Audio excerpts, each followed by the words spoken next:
Bismillahirrahmanirrahim. Assalamualaikum warahmatullahi wabarakatuh. Alhamdulillah, wassalatu wassalamu ala rasulillah. La hawla wa la quwata illa billah. Rabbi syrah li sadri wa yassir li amri wahlul 'uqdatam min lisani yafqahu qawli. Allahumma arinal haqqa haqqan warzuqna tiba'ah wa arinal batila batilan warzuqna jitinabah. Rabbana lakal hamdu kama yanbaghi li jalali wajhika wa 'azimi sultanika. Ya hayyun ya qayyum bi rahmatika nastaghith. Allahumma salli wa sallim ala hadzal nabiyil karim sallallahu alaihi wasallam. Ibu-ibu yang kami muliakan, pujian dan syukur kita kepada Allah Subhanahu wa taala. Salawat beserta salam kita seluruhnya untuk kekasih Allah Sayyidina Muhammad Rasulullah sallallahu alaihi wasallam. Sekarang buka halaman 281. Jadi kita tetap mengikuti terus jalur pembahasan ini dengan daftar isi yang ini ya, Ibu-ibu. Jadi urutan daftar isi inilah yang mengontrol pembahasan kita terhadap Asmaul Husna, yakni yang XXXV. Dan memang ternyata kerjaannya di pasar itu adalah ya mungkin tukang sol sepatu atau mungkin tukang buruh kasar lah gitu. Memang buruh kasar. Tapi kita dengar sejak remajanya dia tidak pernah meninggalkan masjid, sholat berjamaah 5 waktu. Lingkungannya teman-temannya adalah lingkungan pengajian. Memang anak pengajian,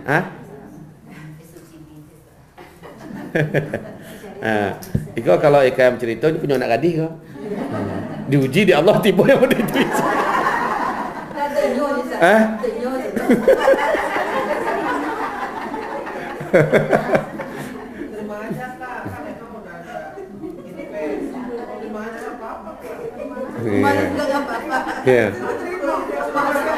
Untuk anak gadis kita.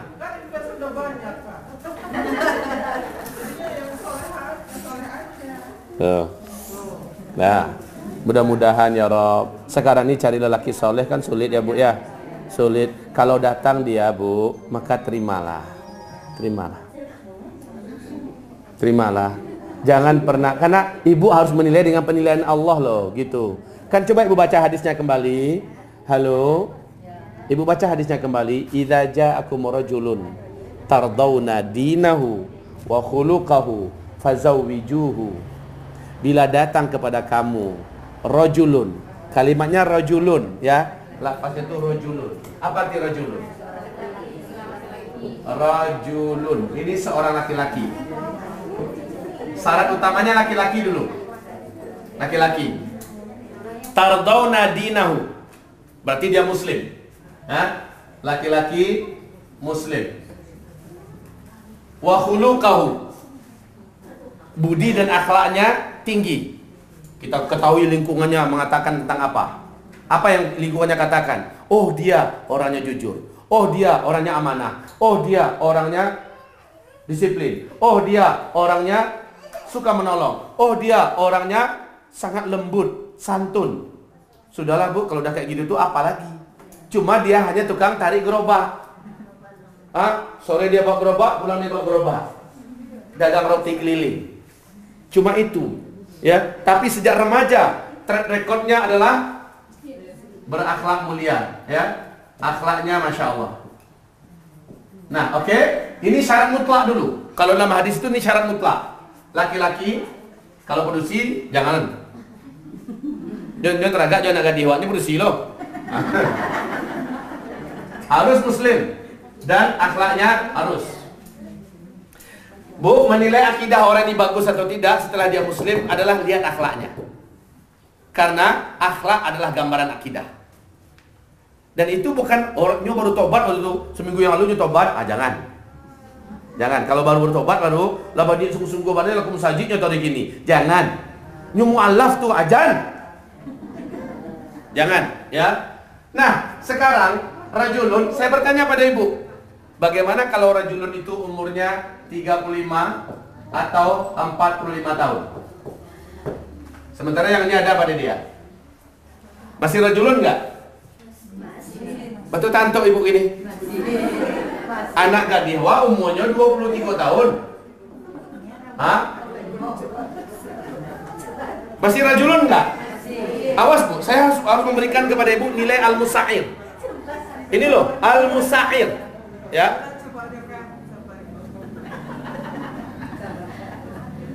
Nggak usah wak nunjuk-nunjuk sisi ya gini kan. Ya, kita lanjut. 45 tahun. Yang dia lamar adalah anak gadis kita. Anak gadis kita. Ibu kira-kira akan melemparkan ini ke Ustaz Zul nggak kira-kira? Nggak, mau kasih ambo. Ustaz Zul nanti punya anak gadis, kan taluk Ustaz Zul mau itu. Ah, iya. Jawaban bos 100% lain. Kamilah berundiang di sisi ambo. Anak gadis ambo dengan izin Allah asa bosobo syaratnya yang mau Amu tambahan cek lain alim. Amu tambahan cek lain alim, ya. Bosobo dia ambo walaupun umurnya seko kalau nambah gua pasti mau terima. Karena ini masih rajulun. Dalam hadis itu rajulun tardawna dinahu. Kamu ridho dengan agamanya, taatnya ternyata wa khuluqahu, akhlaknya baik. Jadi dinahu itu muslim dan taat. Muslim taat loh maksudnya. Muslim taat. Ya, akhlaknya mulia. Rajulun. Kemudian ternyata dia adalah duda.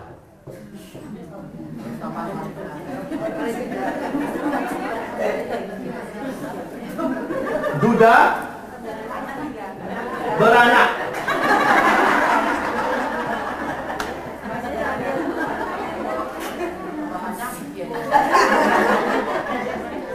Awas, kita sedang belajar al-musair sekarang.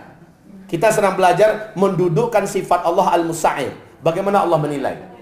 Masih laki-laki kan? Masih. Dia laki-laki muslim yang taat, akhlaknya tinggi dan mulia, kemudian usianya 35-45. Duda lagi. Habis itu ada anak 1 atau 2. Gimana?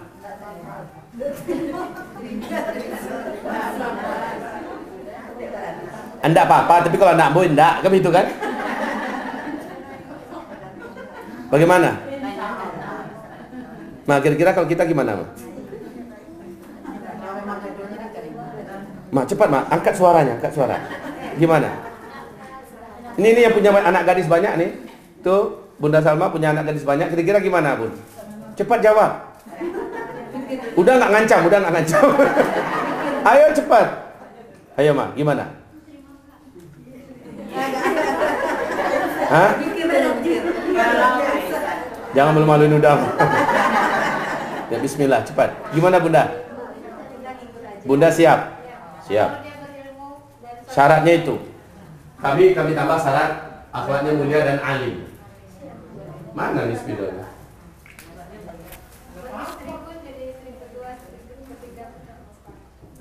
Ya, ini syaratnya. Nah, sekarang duda saya hapus. Duda saya hapus. Telah beristri.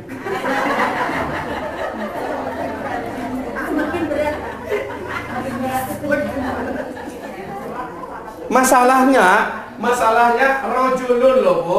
Awas, ini bukan ibu memilih ya atau tidak. Masalahnya ujung hadis penutupannya begini. Tardawna dinahu wa khuluqahu fa illam tuzawijuhu illam taf'aluhu. Kalau kamu tidak terima, ini loh, Bu. Halo. Ibu. Assalamualaikum. Illam taf'aluhu, kalau kamu tidak mau terima, kalau kamu tidak mau melakukannya, apa kata Rasulullah? Takun fitnatun fil ardi wa fasadun ariyub. Ini akan terjadi di rumah tangga kita. Fitnah. Allah akan timpakan di rumah tangga kita fitnah dan fasadun ariyub. Di hadis yang lain fasadun kabir. Ya. Ya. Fitnah dan kerusakan yang besar. Awas kalau kita menolak. Bu, berarti menerima pinangan lelaki soleh, beriman, bertakwa, berakhlak mulia, hukumnya wajib. Hukumnya wajib. Walaupun dia hanya tukang tarik gerobak. pulang bawa gerobak, jual roti keliling. Walaupun dia hanya seorang guru ngaji. Guru ngaji aja, kabaralah gajinya tuh. Hah? Ya Allah. Masalahnya ibu anak gadis. Ini aja saya dulu anak gadis tuh. Hah? Kalau anak gadis wak nampaknya. Kalau pun inilah laku sadolah. Ya. Kali ada kan. 3. Insya-Allah. Boleh zat 3.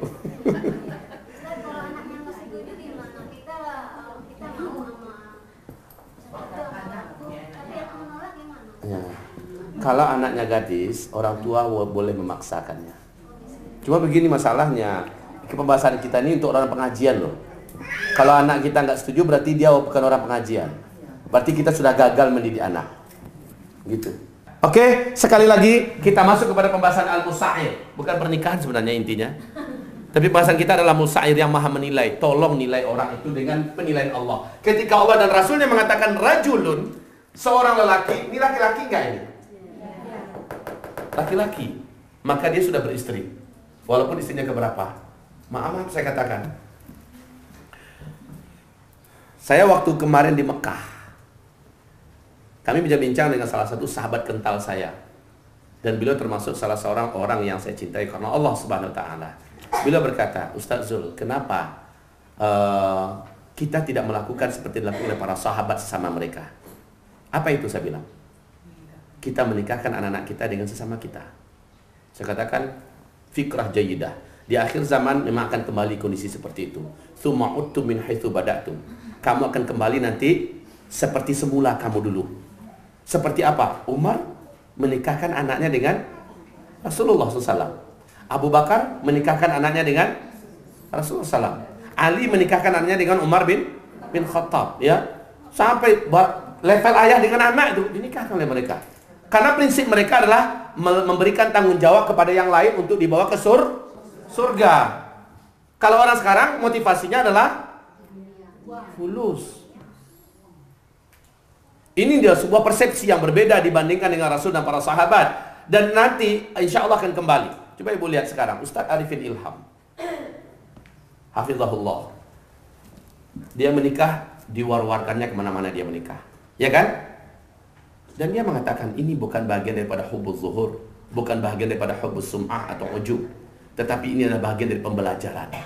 Ya, kemana-mana provinsi dia masuk, orang-orang terhormat di provinsi itu, di kalangan habib-habib, di kalangan kiai, di kalangan orang kaya, menawarkan anak gadisnya, nikahilah anak gadis saya. Jadikanlah yang ketiga, jadikanlah yang keempat. Ke Ustaz Arifin Ilham yang menawarkan orang-orang sukses, orang-orang hebat, tokoh-tokoh masyarakat. Agim juga seperti itu. Ya, ibarat Allah yang kami muliakan, kita perhatikan ini zaman sudah mulai mendekati seperti zaman dulu lagi. Orang-orang dulu terhormat kalau anaknya dinikahi oleh orang soleh, orang taat, apalagi alim. Betul tidak? Di Minangkabau 60 tahun yang lalu masih begitu enggak? Masih. Dia nggak peduli anaknya jadi istri keberapa, yang penting jadi istri ulama. Dan ini akan terjadi kembali. Saya malah sekarang dengan anak gadis-gadis saya kecil-kecil ini, saya udah terbayang oleh saya, ini kalau besar nanti, ini baru bayangan ya, ini nanti dengan Ustaz Anu. Udah kayak gitu. Saya tahu istrinya seperti apa, ya, sudah tahu keluarganya bagaimana. Kalau anak ini saya nikahkan dengan, jadilah, insya Allah, aman. Karena kita tahu orang-orang berilmu di akhir zaman ini menjadi sangat mahal harganya. Dan kita kembali, utamakanlah rajulun.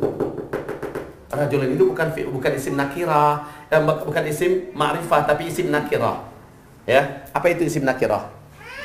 Apa itu isim nakirah, mah? Terbuka. Pokoknya rajul. Kan begitu kan? Pokoknya rajul. Nggak masalah usia, nggak masalah statusnya, nggak masalah. Yang penting rajulun tardawna dinahu wa khuluquhu. Perintahnya adalah fazawiju. Sekarang ibu-ibu, saya harus ngomong seperti ini karena selektifnya ibu-ibu mencari menantu itu ternyata standarnya bukan standar al-musair. Ini jadi masalah. Kecuali kalau standar ibu-ibu adalah standar musair, maaf. Kecuali standar ibu-ibu adalah standar wanita jahiliyah di luar sana. yang tidak mau masukkan agama. Itu terserah ibu. Umumnya pasti di mang kadaju. La esalon barang. Gitu kan? Kalau kadai di mang kadai, agale. Cak lihat lu, ketek kadai kiranya. Ibarat Allah yang kami muliakan, mari kita menilailah dengan penilaian Allah Subhanahu wa taala. Berikanlah penilaian sesuai dengan Allah memberikan penilaian. Baik, lanjut Bu. Oh, ibu-ibu yang kami muliakan. Karena ibu tidak tahu seperti apa sesungguhnya nilai kita di mata Allah, Al-Musa'ir, yang maha menilai, yang maha memberi nilai, maka tidak pantas seorang pun di antara kita berbangga-bangga dengan dirinya. Mungkin karena dia seringnya bersedekah, mungkin karena kuatnya dia umroh dan haji, mungkin karena dia hebatnya tahajud, mungkin karena, belum tentu Bu. Al-Musa'ir adalah Allah, dan itu rahasia. Karena ini adalah perkara rahasia, tidak pernah dan tidak usah ibu mencoba-coba menjadi manan. Apa itu manan Bu? Menyebut-nyebut kebaikan yang sudah kita buat. Karena yang kita buat itu belum tentu sampai ke sisi Allah. Tetapi dosa yang kita kerjakan sudah pasti tercatat dan tertulis sebagai amal soleh yang kita buat belum tentu diterima, belum tentu dikasih pahala. Dosa yang kita buat sudah pasti jadi dosa enggak? Dosa yang kita buat sudah pasti jadi dosa apa belum? Sudah. Ya, sudah. Itu sudah jadi dosa. Pasti. Tapi kalau amal soleh belum tentu dia menjadi amal soleh. Belum tentu ada pahalanya. Bisa jadi amalan kita tidak sesuai sunnah. Bisa jadi amalan kita seperti orang sedekah, ternyata mulutnya nyakitin. Qaulun ma'rufun wa maghfiratun khairun min sadaqatin yatba'uha adza. Perkataan yang baik itu lebih baik daripada sedekah tapi disertai dengan kata-kata yang nyakitin. Maka Allah mengatakan orang-orang yang mengeluarkan sedekah dengan kata-kata yang nyakitin sama dengan orang-orang yang melakukan amalan ria'an nas, ria karena manusia. Jadi kita nggak tahu amalan kita. Oleh karena itu janganlah menilai diri ini mulia, menilai diri ini agung, menilai diri ini wali Allah, menilai diri ini, karena penilaian yang sebenarnya ada di tangan Allah Subhanahu wa taala. Ibarat Allah masyiral muslimin wal muslimat, hamba-hamba Allah yang kami muliakan. Selanjutnya perbuatan Allah itu perbuatan Allah ini merupakan sifat yang sempurna baginya. Hal ini termasuk sifat yang berkaitan dengan perbuatan, hukum serta perintahnya. Tidak seorang pun dari makhluknya yang dapat membantah atau menolaknya. Tidak ada yang bisa membantah Allah. Allah mau menilai apa, itu hak prerogatif Allah. Allah menilai apa, siapa yang menilai apa oleh Allah, itu hak prerogatif Allah. Kadang-kadang Allah mengatakan manusia bisa lebih hina daripada hewan dan binatang, itu hak Allah. Kalau Allah yang mengatakan itu adalah anjing, itu kehendak Allah. Ya, si fulan itu lebih hina daripada anjing, lebih hina daripada babi. Kalau Allah yang mengatakan itu kalimat di dalam hadisnya, dalam hadis kursi, dalam Al-Quran, atau Rasulullah sebagai penyambung lidah daripada wahyu, maka itu hak Allah. Jangan pula ibu menentang kita menentang daripada penilaian Allah Subhanahu wa taala. Saya tidak setuju kalau iblis dikatakan sebagai the common enemy. Saya tidak setuju. Justru iblis itu harus diberikan Tauhid Award. Ada kan jadikan Muslim Indonesia yang kayak gitu gayanya? Ada, karena menganggap tauhid adalah yang paling setia mempertahankan tauhidnya. Padahal Allah mengatakan kafir. Allah mengatakan iblis itu kafir. Lalu kenapa berani betul dia menolak? Allah memberikan nilai bahwa iblis itu adalah kafir. Sementara dia mencoba menolak. Siapa ente? Siapa kamu? Kenapa? Iblis itu katanya disuruh sujud kepada Adam, dia tidak mau. Karena menurut keyakinannya sujud hanyalah untuk Allah dan hanyalah hak Allah, tidak boleh ditujukan pada makhluk manapun. Maka iblis setia dengan tauhid itu. Oleh karena itu, walaupun dia harus menerima risiko, walaupun dia harus diusir, walaupun dia tidak boleh lagi menikmati kenikmatan, walaupun dia terkutuk dan terlaknat, tapi dia komitmen dengan tauhidnya, maka harusnya dia berhak mendapatkan Tauhid Award. Memang yo boleh isi kapalo. Rusak. Seluruh kita wajib menyamakan persepsi dengan penilaian yang telah diputuskan dari langit. Allah mengatakan, "Qad kafara alladziina qalu innallaha tsalitsu tsalatsa." Agama apa yang dimaksud oleh Allah itu? Sungguh telah kafirlah orang-orang yang mengatakan Allah itu salah satu di antara tiga. Trinitas kan? Allah mengatakan kafir. Sekarang ada komunitas pluralisme, liberalisme yang mengatakan semua agama adalah sama. Itu bentuk daripada kesombongan. Allah mengatakan begini, penilaian Allah, Nasrani kafir semuanya. Walaupun mereka banyak berderma, dermawan sekali. Walaupun mereka banyak membantu orang kurban Idul Adha, dia ikut membantu. Satu ekor sapi ke sana, satu ekor sapi ke sana. Kayak si Haritano yang banyak bantu-bantu pesantren.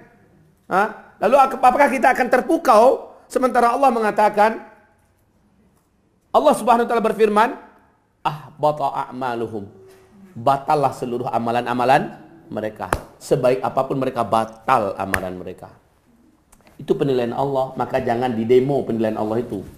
Al-Musa'ir, yang berhak memberikan nilai hanyalah Allah. Yang berhak menentukan hitam putihnya, baik buruknya adalah Allah Subhanahu wa taala. Jadi jangan kita, Bu. Kita harusnya tundukkan saja diri kita ini menurut Allah gimana. Udah tunduk aja lah gitu. Menurut Allah gimana? Khalas sami'na wa ata'na. Hai suamiku, menurut Allah kamu sudah keluar dari Islam. Bagaimana kita tahu bahwa suami kita sudah keluar dari Islam? Karena dia dengan sengaja telah menginjak Al-Quran. Mulai hari ini saya tidak akan mau lagi jadi istri kamu. Ini dulu mahar yang pernah kamu berikan pada saya kembalikan. Dan saya akan keluar dari rumah sekarang juga. Kalau memang ini rumah kita, kamu yang keluar dari rumah saya. Gitu. Karena kita menilai dengan penilaian Allah Subhanahu wa taala. Tapi dayan cintu kayaknya Ustaz. Tak taluk dia dayan berpisah tu. Biarlah kami beda akidah Ustaz. Al-Quran di depan kita diinjaknya. Kita masih anggap dia sebagai suami kita. Sementara Allah Subhanahu wa taala mengumumkan perang dengannya. Dan siapapun yang ikut mencintai orang yang diperangi oleh Allah, Allah akan ikut memerangi orang ini. Mau? Mau? Tidak. Kalau tidak mau, katakan kalimat tegas. Berikan penilaian-penilaian Allah. Nak, kau cinta padaku nak? Iya mak. Kalau begitu balik ke agama lama nak. Enggak mau mak. Mak akan bunuh diri di depanmu. Mak akan mogok makan sampai mati. Kau akan lihat. Siapa ini? Di depan matanya, maknya sekarat. Apa kata si Sa'ad radhiyallahu anhu? Mak, seandainya mak punya nyawa sebanyak bulu yang tumbuh di tubuh mak, lepas satu persatu di depan mata saya dengan cara seperti ini, saya tidak akan pernah mau. Masya Allah, istiqomah. Ini dia memberikan penilaian. Sebumi orang menilai itu menjijikkan, sementara menurut timbangan Al-Quran Sunnah ini adalah orang yang mulia, maka berikan penilaian menurut Al-Quran Sunnah. Walaupun kita akhirnya dinilai sama, nggak apa-apa Bu. Kembali kita pada prinsip bahwa hanyalah Allah yang berhak memberikan penilaian, dan semua penilaian kita disamakan dengan penilaian Allah Subhanahu wa taala. Lanjut. Allah Subhanahu wa taala dialah yang menjadikan sesuatu bernilai rendah atau kurang atau bernilai tinggi. Hal itu sesuai dengan peraturannya yang bersifat kauni, atau sesuai dengan apa yang dia perintahkan kepada hamba, yakni untuk berlaku adil dalam menentukan harga sesuai dengan aturannya yang bersifat syar'i. Nah, jadi begitu. Semua penilaian Allah diturunkan ke bumi disamakan. Disitulah letaknya sami'na wa ata'na, ya. Penilaian-penilaian Allah baik berkaitan dengan benda, harga-harga, termasuk juga penilaian-penilaian yang bersifat maknawi, syar'i, ya, yang bersifat eksplisit. Maka ini disamakan dengan penilaian Allah Subhanahu wa taala. Allah, dialah yang menjadikan sesuatu itu bernilai rendah atau bernilai tinggi. Hal itu sesuai dengan pengaturannya yang bersifat kauni. Emas dipandang manusia mahal. Betul? Allah sendiri mengumumkan bahwa emas itu adalah sesuatu yang mahal. Saat itu seluruh makhluk di bumi mengatakan emas mahal. Zuyyina linnasi hubbus syahawati minan nisa wal banina wal qanatiril muqantara minadh dhahabi wal fiddah, dari emas dan perak. Perhiasan di hati manusia jadi rebutan manusia. Allah mengatakan emas mahal, maka sebumi orang mengatakan mahal. Allah mengatakan bahwa intan berlian lu'lu' itu adalah mahal, maka manusia mengatakan mahal.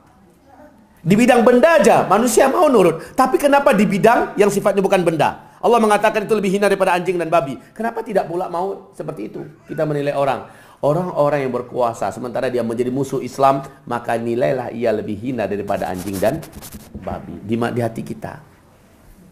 Seperti itu Bu. maka tidak ada keinginan sedikit pun jumpa dengannya. Kalaupun dia duduk sepesawat dengan kita, nggak ada satupun bangganya kita. Nggak ada bangga. Bangga aja duduk aja tua.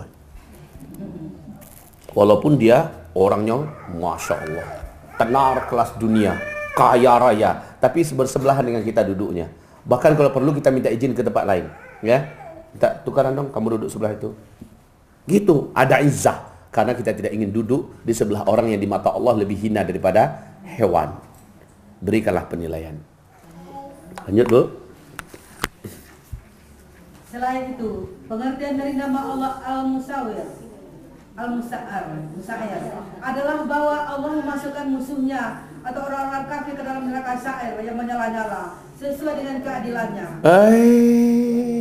Bu, ada nama neraka namanya neraka Sa'ir. Nama Allah Al-Musa'ir. Apa itu maksudnya? Coba sambungkan, Bu. Siapakah yang berhak masuk neraka Sa'ir?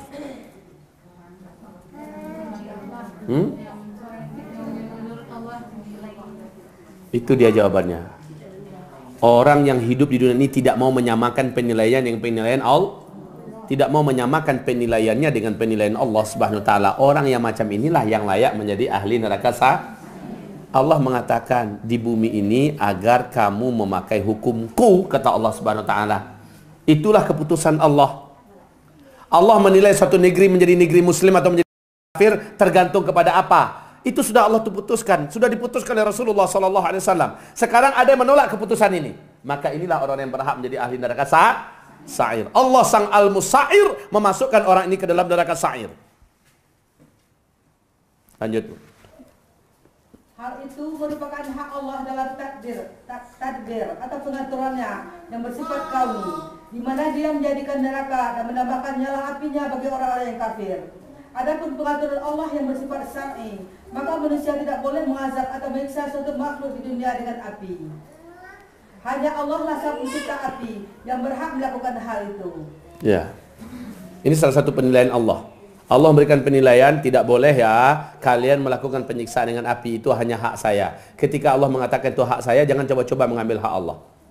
Jangan coba-coba menyiksa manusia dengan api. ISIS melakukan pelanggaran besar. ISIS terang-terangan mempertontonkan kepada dunia bagaimana dia membakar. Ya kan? Kecuali qisas. Jika ia membunuh muslim dengan cara membakarnya hidup-hidup, maka qisasnya adalah dia juga dibunuh dengan cara bakar hidup. Nah ini enggak. Walaupun dia kafir, apapun penilaiannya, jangan coba-coba menyiksa makhluk Allah ya dengan api. Samu isi dibakar jo api nak buliah doh. Basi ngajuan doa semut, apalagi orang. Betul tidak? Baca di bawahnya doa yang sesuai dengan makna nama ini. Insyaallah tentang doa ini kita lanjutkan pertemuan berikutnya ya. Besok insyaallah taala. Doa yang sesuai dengan nama Al-Musa'ir. Taib, kita batasi sampai di sini dulu kajian kita pada siang hari ini. Yang benar hanyalah Allah dan Rasulnya, yang sadar ada diri ini dan syaitan yang terkutuk. Semoga Allah mengampuni segala dosa-dosa yang dibuat oleh hamba-hambanya dan kami sendiri. Wabillahi taufiq wal hidayah. Subhanakallahumma bihamdika asyhadu an la ilaha illa anta astaghfiruka wa atubu ilaik. Wassalamualaikum warahmatullahi wabarakatuh.